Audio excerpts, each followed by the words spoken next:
Welcome, everyone. Thank you for attending. My name is Renee, Senior Services Coordinator at Schaumburg Library. Today, we're going to learn about a cost-saving hearing aid program from our partners at the Township of Schaumburg and their partners at the Americans for Better Hearing Foundation. We are recording this, and the recording will soon be posted on our YouTube channel. That would be the library's YouTube channel. Closed captions are enabled, and you can turn them on or off by using the Zoom toolbar. We're going to take a few questions at the end via the Q&A button in your toolbar. First, a big thank you to our presenters today. We really appreciate it. I'm here today with Sharon DeMarkey. She's the Social Services Specialist in the Disability and Senior Services Department at the Township of Schaumburg. Sharon's an extremely valuable resource. She's certified to help with Medicare enrollment and hearing aid options. She's also involved with the township's other programs and events. Keep in mind that you don't need to live in Schaumburg Township to benefit from this hearing aid program. After we hear from Sharon, Dr. James Shehorn will share his presentation. Dr. Shehorn is an audiologist with the Americans for Better Hearing Foundation. His background is in hearing research and also in serving patients.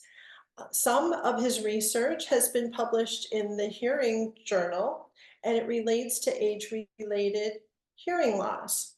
So let's first turn to Sharon, who will tell you what you need to know about the township's role in this program. Sharon?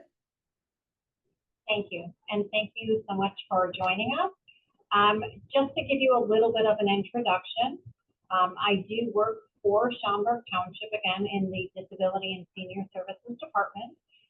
The township itself is actually located just west of the Schaumburg Post Office and just, again, west of Friendship Village, if you're not familiar with us. We do have a number of programs that we bring to the community. Some are financial assistance programs, some are social programs, some of them are financial assistance type programs. But it's to make the community a better place and to bring services that are not available currently in the area from other sources. One of the things that we are very fortunate to have is a partnership with ABHF, Americans for a Better Hearing Foundation. We discovered ABHF a couple years ago, and it's been a wonderful partnership with ABHF. One of the things that we have here is the hearing services brought directly to the community. That's not something that we had in the past. In the past, residents had to go to places that were selling hearing aids for profit. So we're very happy that we have ABHF here to bring hearing services to our residents. Shortly you'll talk to and hear from Dr. Shehorn. He is a wonderful audiologist, and a number of our residents have come here for services and are extremely happy with the services that they've received. ABHF does come to Schaumburg Township, so if somebody does need hearing services, they do not have to travel for that. So it is by appointment here at Schaumburg Township. And there is a one-time application process before an initial appointment is set up. There is an intake packet, and we do have those here at Schaumburg Township. Now, the intake packet would consist of an intake form that does have to be completed. There is a medical clearance form, just your doctor, family practitioner, could be a nurse practitioner, could also fill that out. Somebody giving permission for you to see hearing services through the ABHF program. And ABHF does require your insurance information. Even if you have no insurance at all, they can still see you and provide hearing services to you.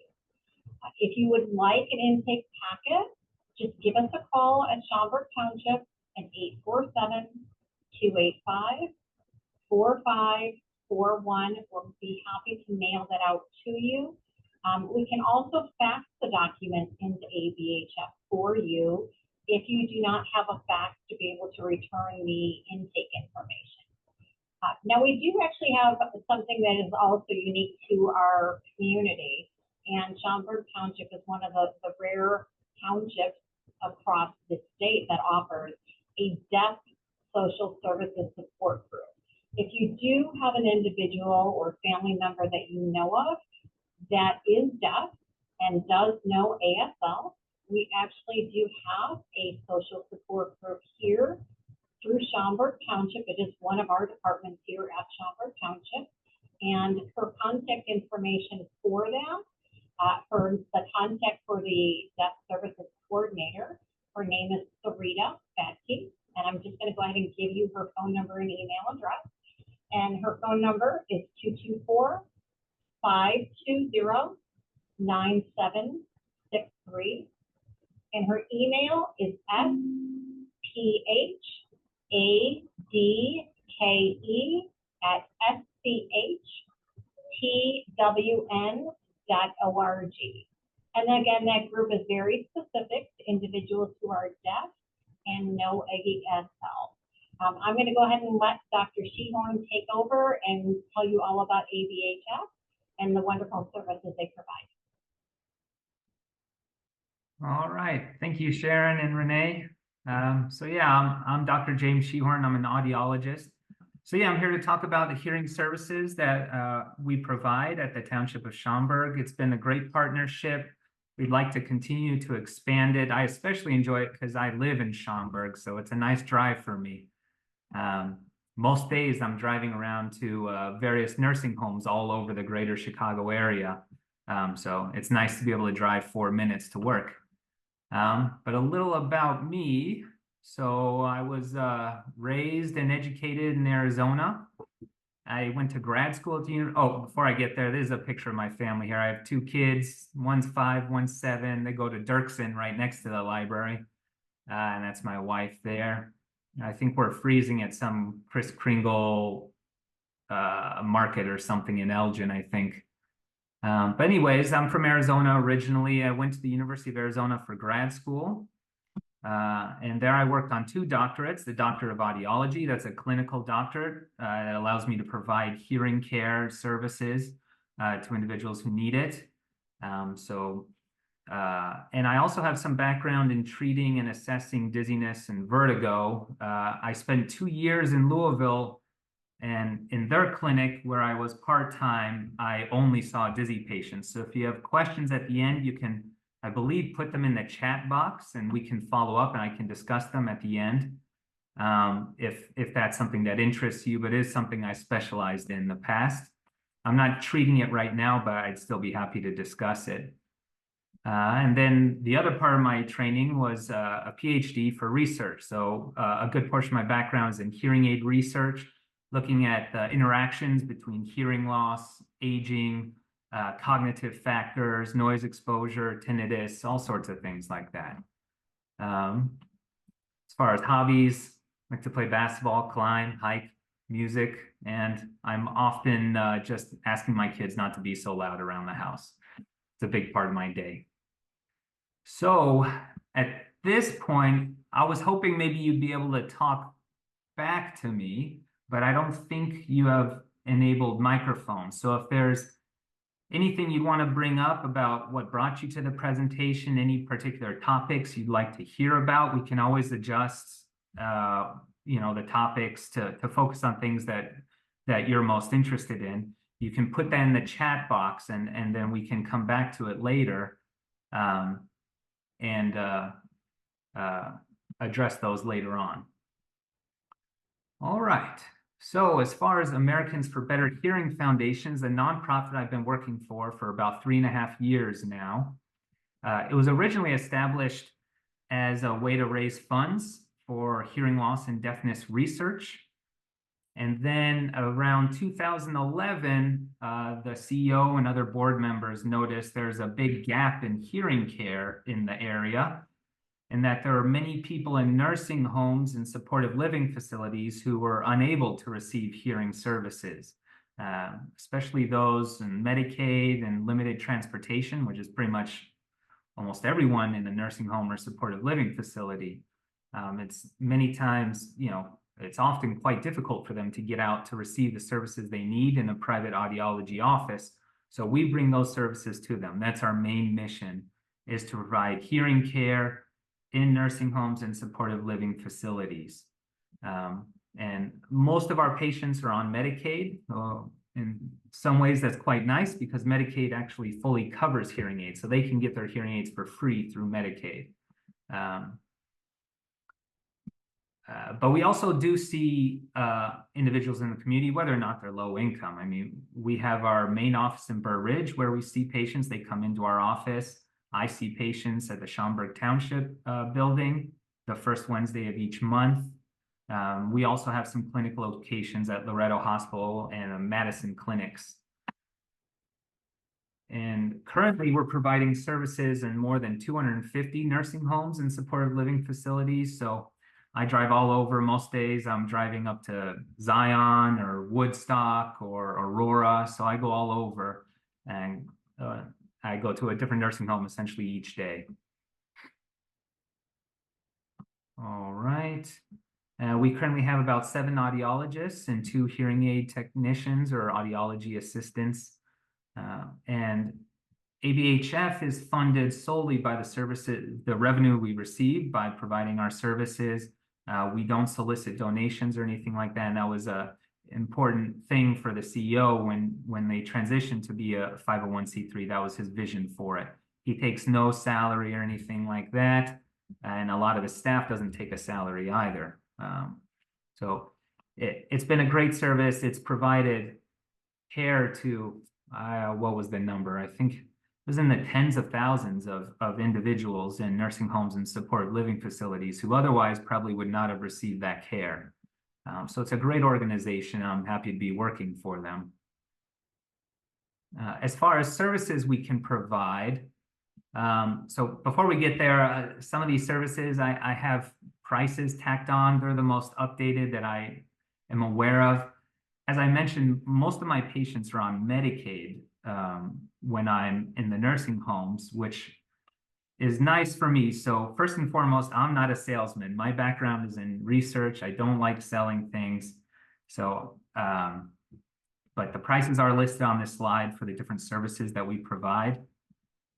So as far as a hearing test goes, we can provide that in a mobile fashion where we, go to the nursing homes themselves and do the testing, or we have our own sites where we do the testing, our own clinics.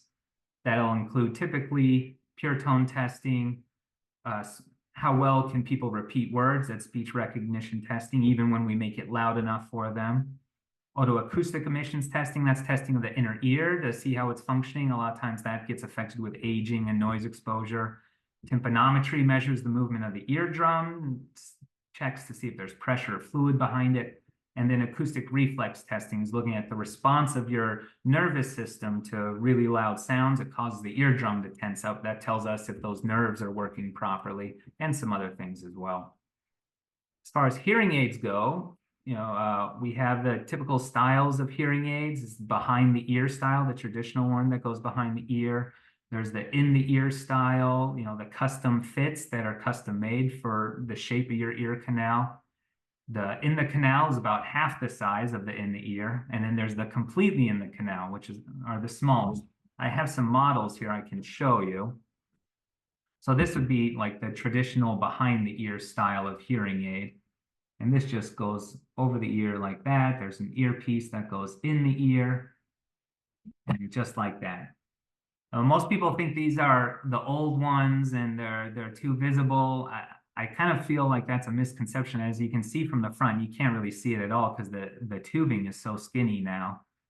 From the side and back, you can see it, but I actually feel like the ones that go in the ear protrude a bit more and are more obvious. But we can talk about style differences later on too.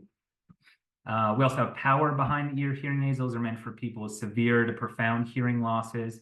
And then there's a special kind of hearing aid called a cross hearing aid, which is meant for people who are deaf or near deaf in one ear and have better hearing in the other ear. And what that does is it looks like a hearing aid on the ear, but it's just a microphone that picks up the sound from the bad hearing side and sends it to the better ear. So that's going to enable people who say can't hear from their right side, that's going to help them hear people on their right side if they speak softly, especially, or if they're driving, things like that. So those are some different styles of hearing aids that we offer. We currently work mainly with the company Starkey, which is a top US manufacturer of hearing aids. They're based out of Minnesota.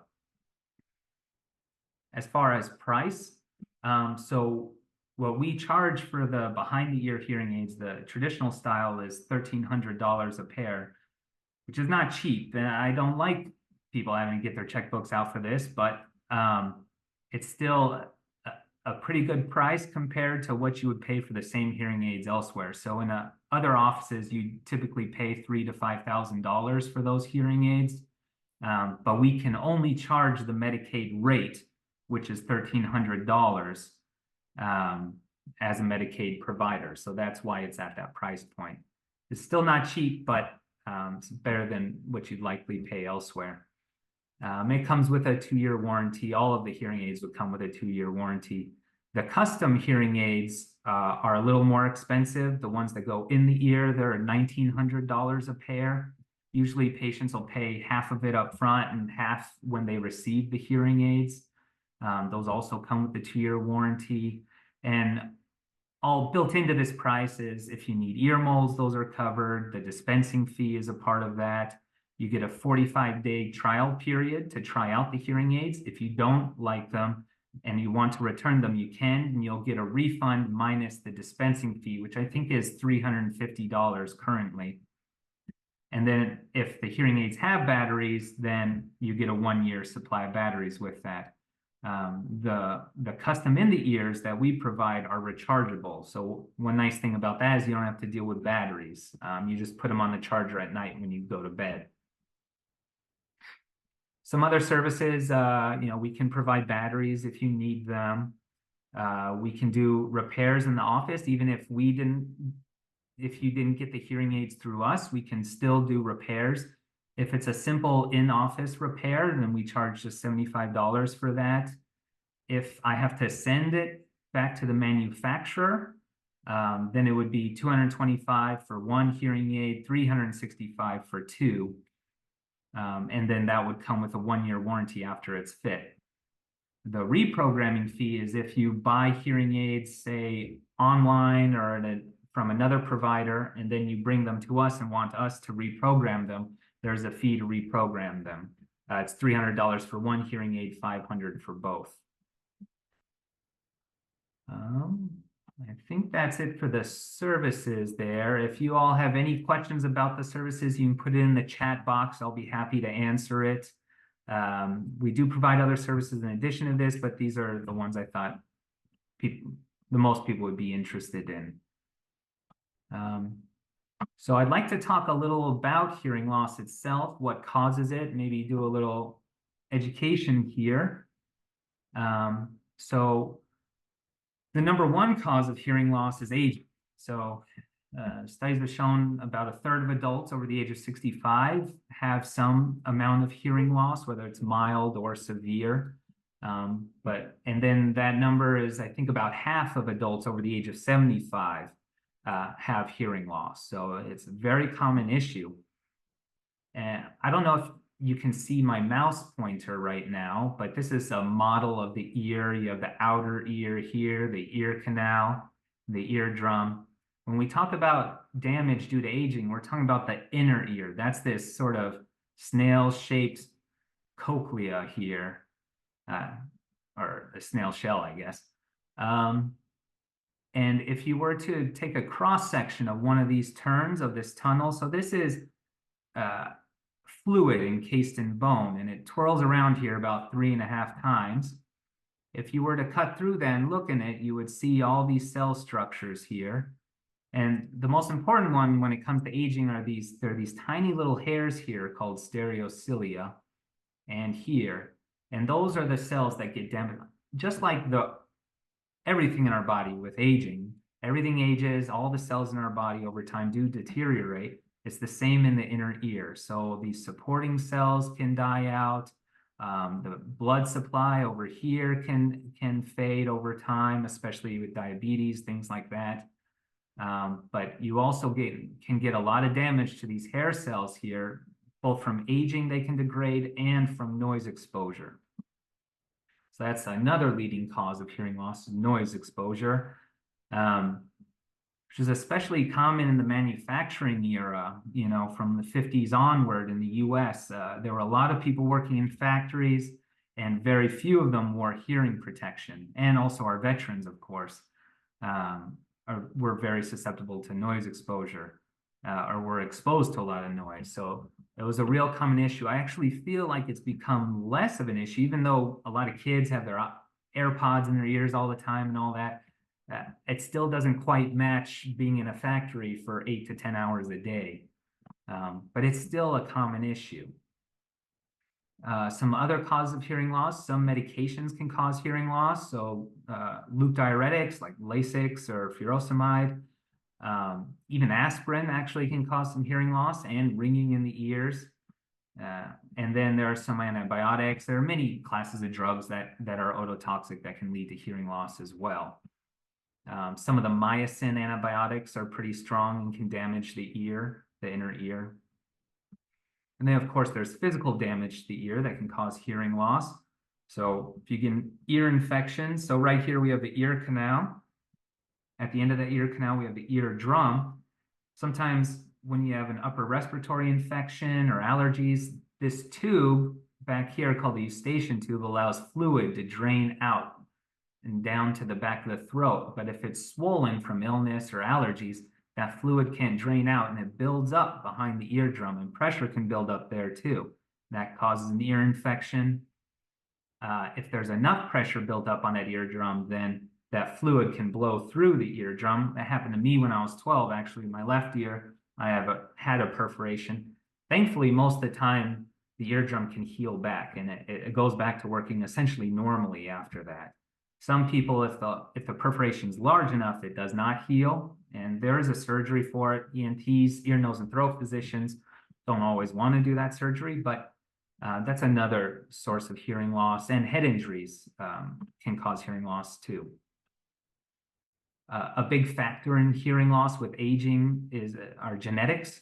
So some people go their whole lives with totally normal hearing, and it's not clear why, whereas some people, you know, from birth will develop hearing loss. So a lot does depend on genetics. Even susceptibility to noise exposure can depend on genetics. One interesting fact is, you know, with aging, I told you these cells in the inner ear can begin to die off or degrade. One protective factor of these cells is actually melanin, the pigmentation in skin. So large demographic studies have shown that individuals with darker skin actually have a better preserved hearing later in life, on average. That's not everybody, of course, but and it's true in many of my nursing homes with mainly Black populations, that they have much better hearing on average later in life, which is an interesting fact no one seems to know about. And there are other health conditions that can lead to hearing loss, of course: diabetes, heart disease, stroke, MS. Many different diseases can result in hearing loss. So why does that matter? You know, I have had many patients in the nursing homes who don't want their hearing tested, or they get their hearing tested, they find out they have hearing loss. Oh, well, I'm getting old, doc. What does it matter? You know, it's just a part of getting old. Well, it does matter, because hearing loss can affect us in many ways. It has very big effects. So one is communication, of course, is the first one we probably think of, which is, just one second, I think I saw a question. Oh yeah, we'll get back to that.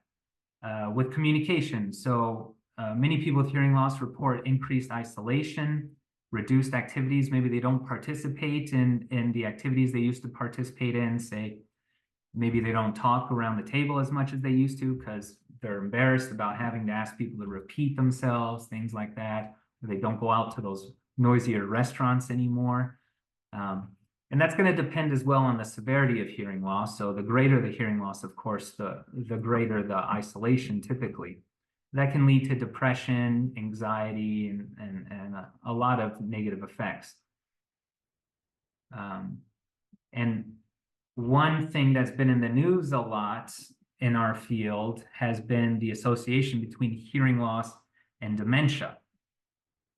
So I was going to have you all answer some reasons why you think hearing loss might be related to dementia, but there's a very big study conducted. It was published, I think, in the Lancet Journal with thousands of participants, and they're trying to look at which risk factors were most strongly associated with dementia. What were the biggest risk factors?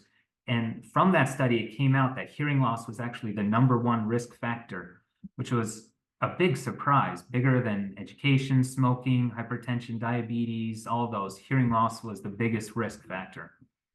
And so my background's in research as well. When this first came out, I was somewhat skeptical. You know, it was the first thing to come out like that. So I wasn't sure how much to believe it.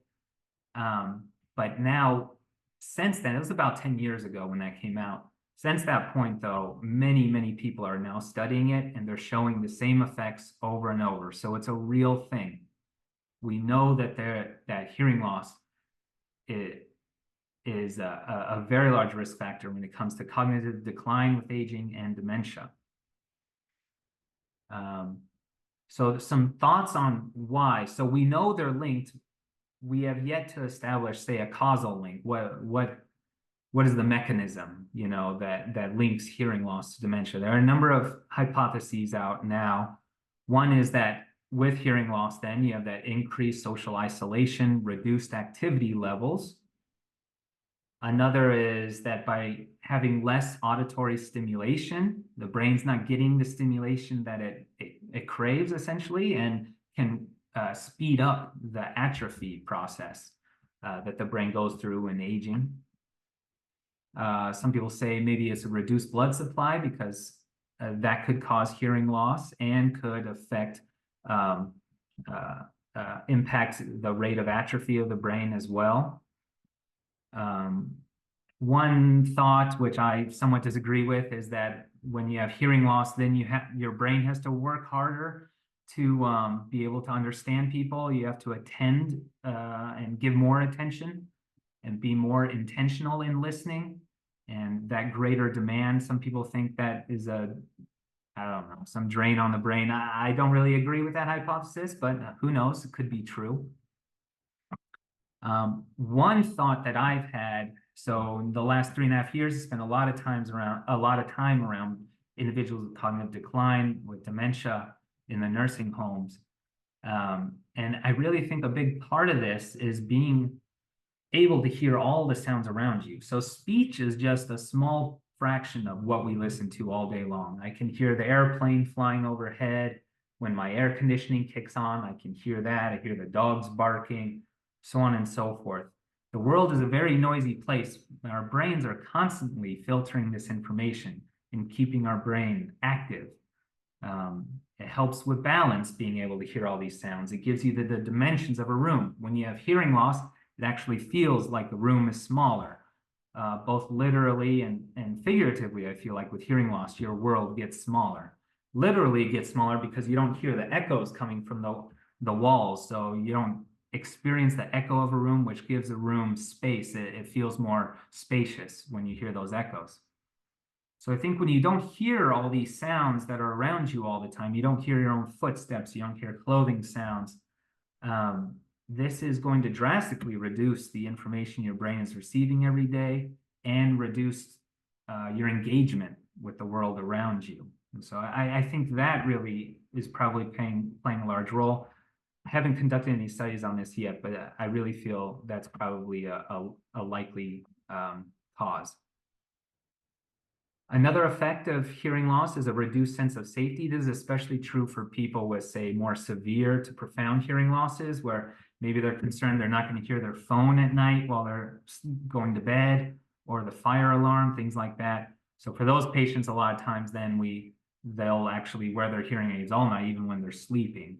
so that they can hear those warning sounds. There are alternative strategies too, where you can have a vibrating alarm or something like that. But yeah, hearing loss, especially with more severe losses, can reduce your sense of safety. And being able to hear cars or traffic or people coming from behind you is another reduction in sense of self-safety. Another effect of hearing loss, which was kind of surprising, is on balance and gait, or how you walk, the speed of your walking and your balance and proprioception. So hearing loss actually is very heavily associated with fall risk.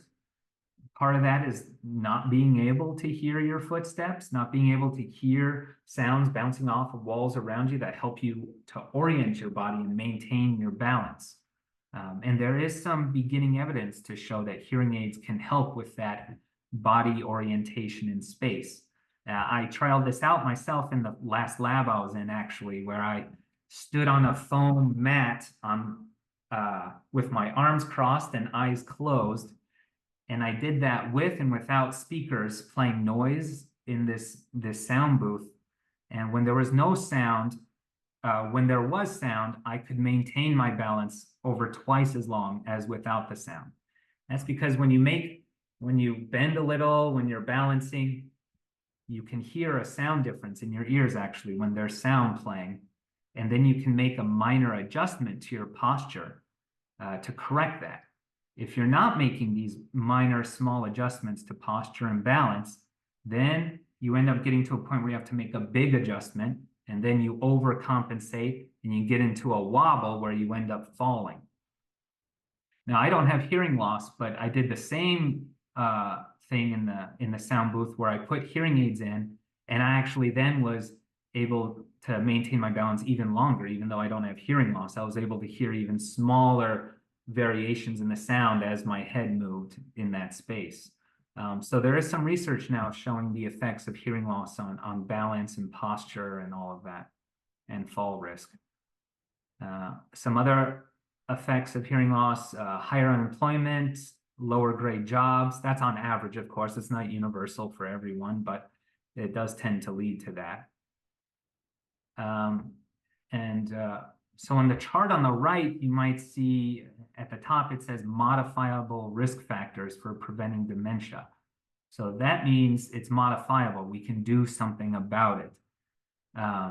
With hearing loss, thankfully, we can do something about it with hearing aids. And that there's been research in every one of these domains showing that hearing aids can help reduce some of those effects. Now, it's not going to make them go away completely. Hearing aids do not make you hear perfectly again. They won't restore your hearing like when you were 10 years old. And they're not going to make it perfect in a really noisy environment, which we can get into in a little bit here as well. So I thought I'd bring up, you might be interested in some new developments in hearing aids. I know there are a lot of commercials out there, especially on daytime TV now, talking about these nano hearing aids and AI and all this. So we'll talk a little bit about this. So with the whole world is going crazy for AI at the moment, and it's true with hearing aids as well. It's going into every bit of technology out there. So in hearing aids too, they're beginning to use AI chips, and so far they've shown some improvement in being able to understand speech when there's competing noise and background noise. It's not a massive difference though. So when we're talking about, let's say you're at a restaurant, and let's say you're with your significant other at the restaurant, that's the one person you want to hear. What we call that is the signal. The signal is what you want to hear. The noise is what you don't want to hear, right? That's the whole restaurant behind you, the clattering dishes, other people talking. When we're looking at the relative volume levels of those two, we call it a signal to noise ratio. Now, even with this AI advancement for hearing aids, you're still only getting about a 6 decibel benefit in the signal to noise ratio. What that means is, if you're facing the person you want to hear, you can boost their voice by about 2 to 6 decibels, depending on the listening environment. Now, that's only really going to help you in very specific listening environments. If the person you want to hear is talking at 60 decibels and all the noise is 70 decibels, that 6 decibel benefit still isn't going to get you better than the background noise. So it's not going to help you in that situation. It's where they're closer, and when the noise and the signal or the person you want to hear are pretty similar, that's where the speech and noise processing strategies and hearing aids can help you out a fair amount. But like I said, it's not going to make it perfect. We can't put you in a restaurant with hearing aids in and hear perfectly. I cannot hear at a noisy restaurant. All the surfaces are hard now. There are no drapes. There are no tablecloths. Everything is a hard surface, exposed ceilings, open kitchens. It's just beyond noisy in those environments now. And there isn't a lot that can be done. The only answer in those situations that I've come across as being quite useful is if you were to have a microphone synced up with the hearing aid, and you give the microphone to the person you want to hear. That way the microphone is right next to their mouth and you're getting their speech directly into the hearing aids. That's the best possible tool to use in that environment, but then you're stuck only listening to one person. Many times when we're in these environments, we want to hear more than one person, so that's limited as well. As far as the company we work with, the manufacturer is Starkey. The advancements they've made in the last couple of years have driven around their connectivity to cell phones and some of the services they can provide by using the cell phones as well. So in the cell phone program, this Thrive Hearing Control app, you can create your own programs for different listening environments you go into. One nice thing is it has hearing aid tracking, like GPS tracking. So if you were to leave your hearing aid somewhere, say in a restaurant or at home, you can potentially track them down with your cell phone, which is nice. Fall detection. So that's something else they developed in this is, depending on the phone you have, it can have fall detection. So what you end up doing is you put a family member or significant other phone number into the program, and it will notify them if the hearing aids detected a fall, if the hearing aids think you fell down. You can adjust the volume through this app. You can make phone calls that way. You can hear your phone in both ears through the hearing aids, which is quite nice. And then it even has activity level tracking. It'll track your steps. How much are you walking around and exercising? So a lot of their research and development lately has gone around improving technologies like that. As far as some recent questions I get, or these are questions that I get somewhat fairly from the patients I've seen. The first one is, I hear this all the time and I will never have a good answer to this question, which is, what is the best hearing aid? Oh, good. This fits in with Laura's second question, which is, how does Starkey compare to Oticon? So this was a big part of my answer, which is my background is in hearing aid research. I used to be in a position funded by Phonak, which is another large manufacturer of hearing aids out of Switzerland. There's Oticon out of Denmark, Resound, Siemens. Yeah, so there are about 6 or 7 really large manufacturers that do a good job of research and development and provide top products. In my mind, all of those brands are very similar in performance. There are some slight differences in how they deal with background noise, how they adjust the volume for per individual's hearing loss. They have their own proprietary algorithms for that. But I don't feel like there are major differences between hearing aids. There may be minor differences. Maybe this hearing aid has a better remote microphone, or that hearing aid has a nice remote they can use to connect their hearing aids to other devices. But by and large, I don't feel there are vast differences between manufacturers. So I know some people have their favorites. I love my Phonak hearing aids or my Oticon hearing aids. I do not feel there's a large difference. There's no study that shows a significant difference between, no study I'm aware of at this point, that shows a significant difference between manufacturers and their models of hearing aids. which leads me to the next part of this, which is the technology level. So I don't know if any of you have ever been to an audiology office or a hearing aid sales office, but there are always the different levels of technology. There's the basic level, the intermediate, the advanced, and the super advanced. So hopefully, if any audiologists from the community are on this call, they don't get too mad at me. But as far as the going for the highest technology level, once again, I've never seen a research study that shows that the fancy technology in the highest level outperforms the basic level. Like I had referenced before, maybe the benefit you get in background noise is a 2 to 6 decibel. Maybe it's the difference between getting 3 decibels of benefit versus 6, but there are not vast differences to my understanding. In my dissertation, I actually compared several technology levels, and I looked at the speech understanding performance of my participants, and they all had hearing loss. And when I plotted the performance for the basic, intermediate, and advanced level, they were identical, completely. They were completely overlaid. You couldn't see 3 lines. It was 1 line, essentially.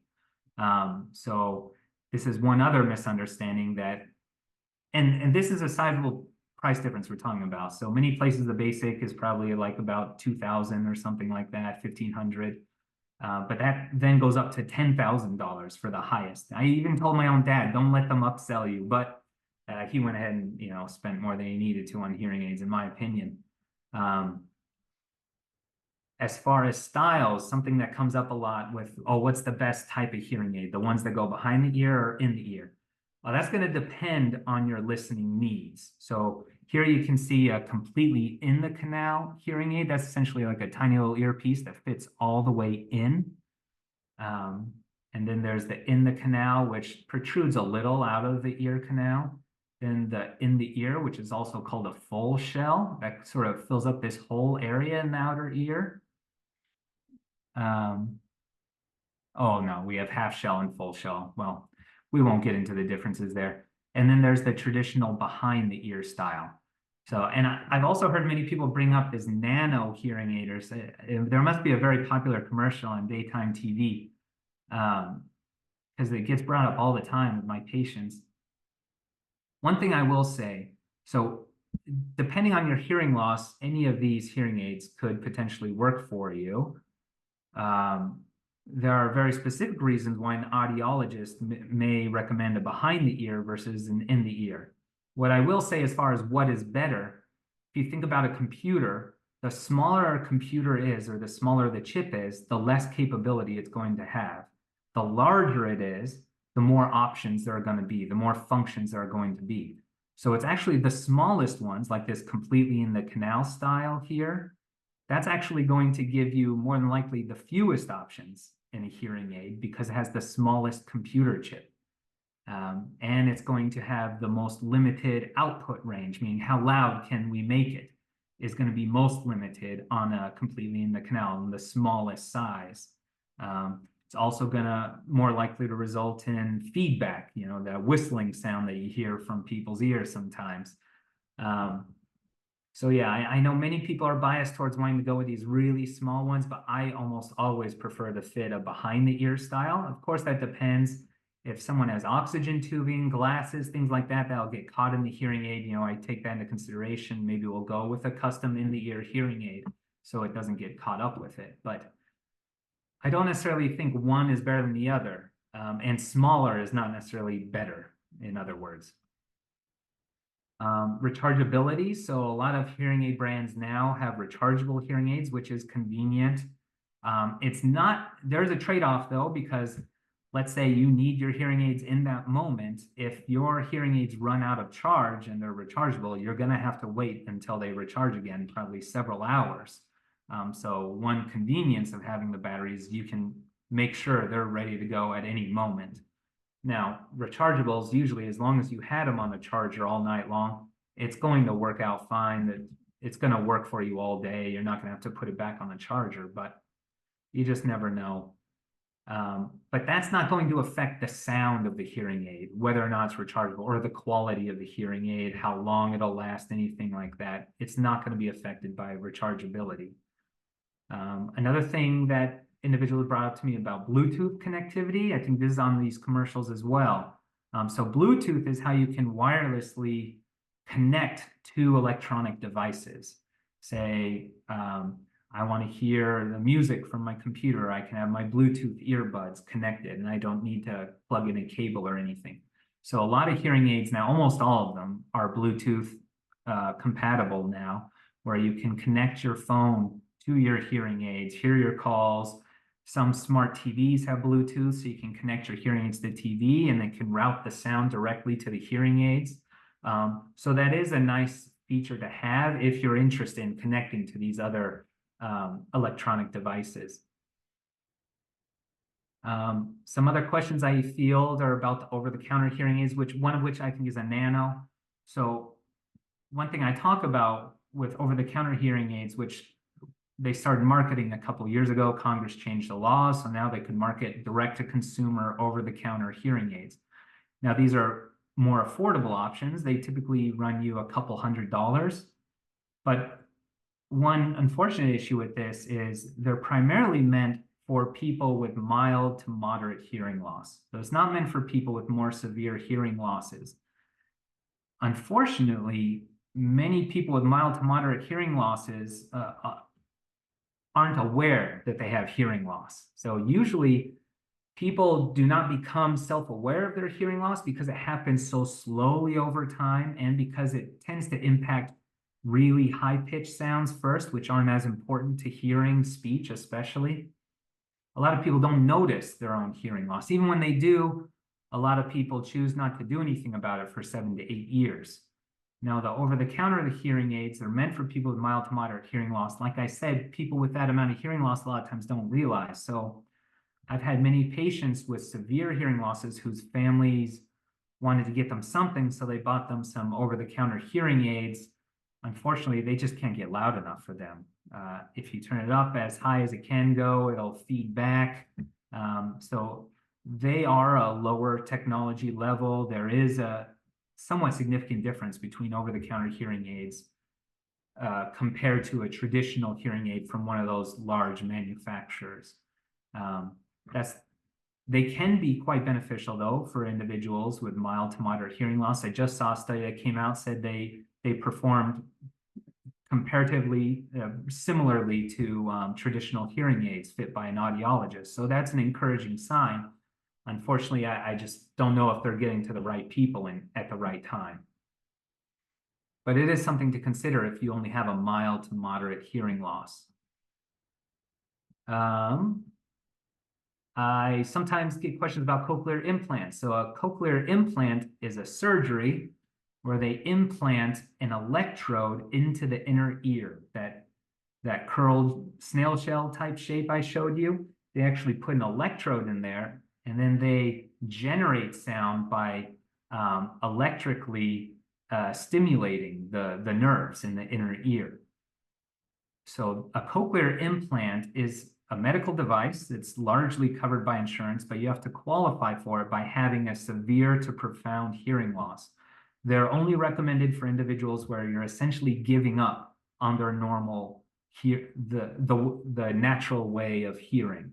Yeah, you're giving up on that way, and now you're going to do a surgery where you implant an electrode and use electrical stimulation. It's a totally different way of hearing. It takes some training and months to sort of get used to that new sound. It does not sound like speech, does not sound typical like when you were younger. Some people describe it as Donald Duck speech. But it is a good option for individuals who are struggling with hearing aids. The hearing aids are not helping because they have so much hearing loss. We turn up the volume, it's still very distorted for them. That's where we would then look into getting a cochlear implant. Now, those surgeries are conducted by ear, nose, and throat physicians who specialize in ears. So that's something that you would have to coordinate with an ear, nose, and throat to pursue that plan.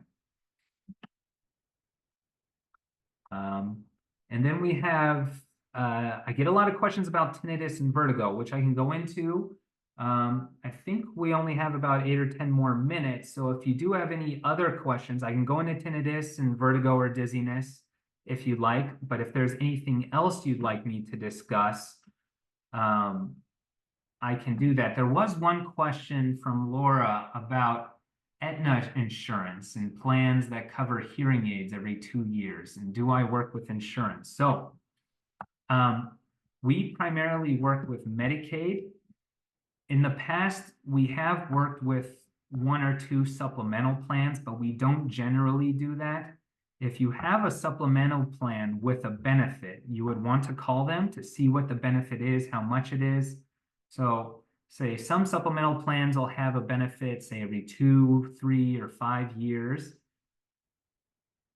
Some tricky wording on this is some of them will say 100% coverage, but it's up to a certain amount. So they'll cover 100% of the cost of a hearing aid up to, say, $2,000 or $1,000 every 2 years.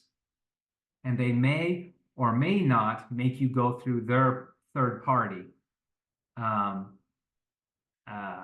which sometimes then when you go to a service like True Hearing, which they may refer you to, they'll want to charge you $4,000 for hearing aids. Your benefit may or may not cover that whole cost, you know, so that's something you want to look into specifically to see how much it would cover and how much would be left over for your own, you know, that you would have to pay out of pocket. But no, we generally do not work with the supplemental plans. That's something where if you had a supplement with a benefit, a Medicare supplemental plan, you'd want to call them and see what the benefit is. But many of my patients are on Medicaid insurance and the managed care options that provide it as well, like Meridian or Humana or any of Blue Cross Blue Shield has a Medicaid plan as well. So that's who we primarily work with. Otherwise, it would be an out-of-pocket expense for the hearing aids. Let's see. Those were answered. So, are there any other questions that anyone has? I'd be happy to answer any. If you are interested in making an appointment with us, you can call my office at this number here on this slide for an appointment. They can get you the packet that you need to sign up, but you can also do that through the Township of Schaumburg.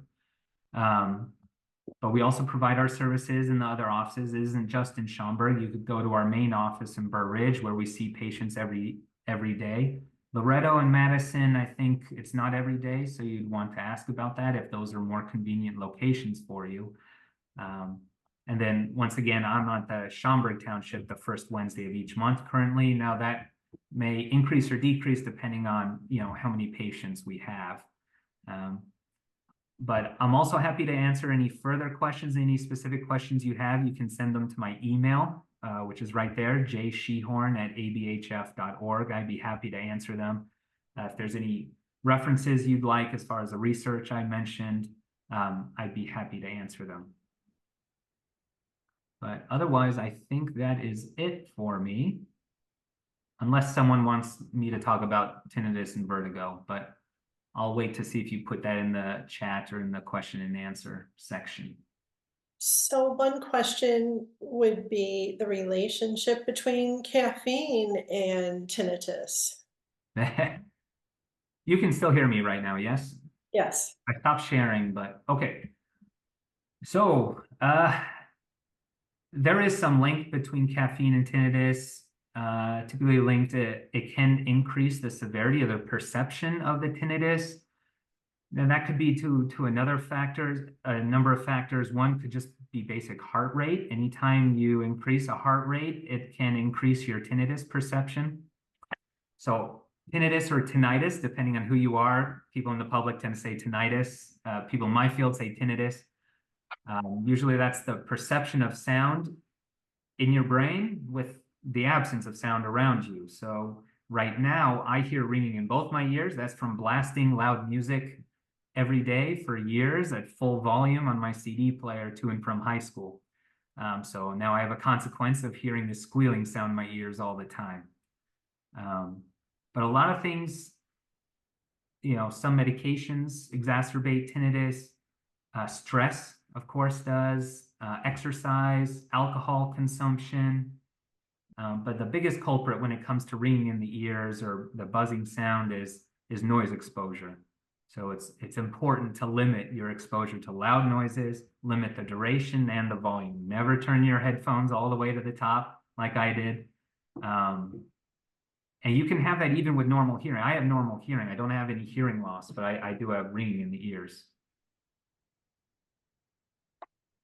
And one last comment on that I think is important for the public to understand is there's no cure for tinnitus. So if it's caused by medication, you stop the medication, yeah, sure, it'll probably reduce or go away. But if it's due to noise exposure, aging, hearing loss, things like that, it's not going to go away, and there are no ear drops that are going to fix it. And there's no laser pointer that you can stick in your ear. There are all kinds of zinc supplements and things like this that get marketed because there's no cure for tinnitus. So a lot of these alternative therapies try to step in there, but there's no documented evidence showing that they actually help. The number one treatment for tinnitus when you have hearing loss is to wear hearing aids, because they'll bring in more external sound, which causes you to hear less of your internal tinnitus sound. Okay, do we have any other questions? Sharon has put a question in the chat about white noise. Yeah. Does it is white noise, does it help with sleeping safe for your hearing, or could it make tinnitus worse? It's actually, so if you're having trouble going to sleep, a lot of people with tinnitus who it bothers them, they can't fall asleep, will have noise generators. And as long as it's not blasting the sound, which I doubt it is, it's very good to help sort of block out some of that internal sound you're hearing by bringing in external sound. The time you're going to hear your tinnitus the worst, typically for most people, is going to be when they're laying in bed before they fall asleep, because usually that's a very quiet environment. But some people have a special fan that they turn on for their tinnitus. Some people have noise generators. I think they're quite safe. Yeah, for me, they're distracting and annoying, but for a lot of people, they get a lot of benefit from them. Yeah. Depends on the person. So vertigo and dizziness, question about, can you speak to that? I see Peg mention this. Peg, can you maybe be a little more specific about what you want me to talk about with regards to dizziness, like a form of dizziness or what might cause it or treatments for it?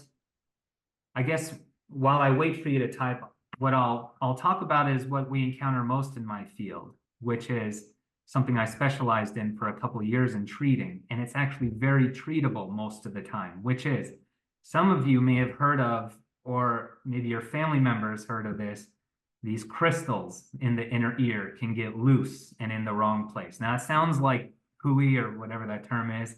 It sounds silly, so I don't usually use the term crystals. I usually say calcium deposits to sound a bit more scientific. But it's extremely common. I've had it myself. I treated many people. When I was in the dizzy clinic, 90% of the people I saw, this was the issue. And what happens is, in the inner ear, there's an organ there with these calcium deposits, these crystals, and they're supposed to be there. They're embedded in a gelatin. And if you're dehydrated, you have a cold, you sneeze really hard, you hit your head, those crystals can dislodge from that gelatin, and they can go into one of 3 canals in either ear. Those canals have fluid in them, and they're on 3 different planes. And what those canals do is they tell our brain what direction our head is turning in. So there's a horizontal canal, so that when I do this, the fluid sloshes around in that canal, and that tells my brain that I'm turning my head like this. And there's a vertical oriented one. There are 3. to give you a three-dimensional understanding of your head movement. Now, if those crystals get stuck in one of those canals, that's going to cause the fluid to continue to rotate even after you've stopped turning your head. Now, that is telling your brain that you're spinning when you're not. This is may cause your eyes to have what's called an nystagmus, where it twitches back and forth, kind of like a typewriter type motion. But most typically what people experience is when they lay back, say to lay back in bed, or if they look up or look down, then they experience a spinning sensation or vertigo for 10 seconds up to a minute. So what we do for that is we put goggles on your eyes, put you in the dark. We have you lay back and go through different head positions to see if your eyes get that twitching motion. We put you in the dark so your eyes can't fixate on something in the room around you. And so that allows your eyes to sort of twitch freely. If you do have this issue, then we walk you through different body positions for a couple minutes that allows gravity to push that deposit out of that canal. But we have to do the test to figure out which of the 6 canals it is in so we can do the proper treatment, because we have to orient your body and head in a very specific way to remove that deposit from that canal. Another really common, and it's quite treatable, and many of the patients I saw didn't see me until they had already gone to the ER, seen a cardiologist, neurologist for their dizziness, all of that, raked up $100,000 in medical bills. And it ended up being, something quite simple that an audiologist or physical therapist can assess and treat usually. The other really common form of dizziness I see all the time is called orthostatic hypotension. Anyone on blood pressure medication, a lot of times will be susceptible to this. And that is when you stand up quickly. For some people, you don't have enough blood in the brain at that point. When you stand up rapidly, that causes that momentary dizziness, unsteadiness, and maybe even vertigo. But usually it dissipates within a couple seconds. That's different than the other thing I was talking about, which is called BPPV with the calcium deposits. That's benign positional paroxysmal vertigo. You're going to feel that vertigo with head rotation, whereas this orthostatic hypotension is common when you just stand up. Even if you keep your head perfectly still, when you stand up and straight, you can still feel that. Now, if you feel vertigo for an hour, that's a different thing. You need to see an ear, nose, and throat physician within 24 hours to get steroids, because that could be a different thing that can cause permanent hearing loss and damage. But that is a more intense thing called Meniere's disease. It's not as common as the others, but it can be really intense. But that's an hour, 2 hours of nonstop spinning, nausea, vomiting. It's intense. Yeah. So our listener is saying sometimes they just get dizzy. It's not really related to anything. It doesn't last long, not enough to go to the emergency room. Yeah, I mean, that could be blood pressure related, like I was talking about with orthostatic hypotension. If you notice that it's just when you're standing up, or sometimes even when you bend over and then look back up. But a good test to see if it's the thing I was talking about, that's the crystal in the ear thing, is you just turn your head slightly to the side, about 45 degrees, and then you lay back in your bed quickly. If you feel the room spin and a little nausea after that, that's a good indicator that's what's going on. And you should go see an ENT, an ear, nose, and throat physician, or an audiologist who specializes in that, or a physical therapist. Thank you both for all the wonderful, wonderful work that you do.